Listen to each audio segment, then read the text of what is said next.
You suffered terrible complications following your surgery, and now you want to go ahead and sue your doctor, but no doctor confirms the fact that anything was done wrong. Can you still go ahead and file a lawsuit in New York? You want to know the answer? Come join me for a moment as I share with you this great information. Hi, I'm Gerry Oginski. I'm a New York medical malpractice and personal injury attorney practicing law here in the state of New York. The answer is no, you can't. And let me tell you why. In New York, we are required to show that you are more likely right than wrong, that what we are claiming is true, that a doctor violated the basic standards of medical care. And as a result of those violations, you suffered significant harm and injury.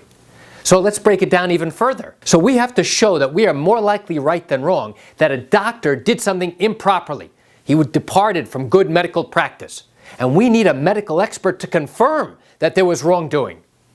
And if no medical expert confirms that there was any wrongdoing, then you never get to the second or third elements that are needed to prove a case. You don't even get there. You don't even get into the door. Because in New York, we have to show not only that there's wrongdoing, but that the wrongdoing caused injury and that the injury is significant or permanent. And all three of those things must be confirmed by a qualified medical expert who has reviewed all of your records or who has treated you. Without that confirmation, there is no way we are permitted to go ahead and start a lawsuit. It's not like a car accident case where somebody comes into the office and says, listen, I got hit in the rear, I suffered a terrible fracture, and now I want to sue. Great. I can gather your information. The next day we can go ahead and start a lawsuit. That's not how it works in a medical malpractice case.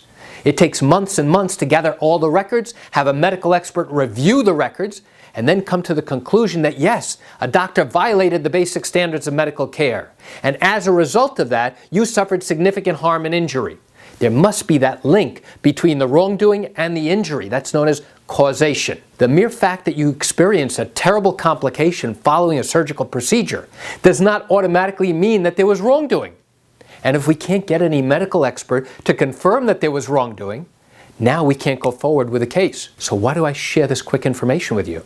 I share it with you just to give you a brief insight into what goes on when evaluating a possible medical malpractice case here in the state of New York.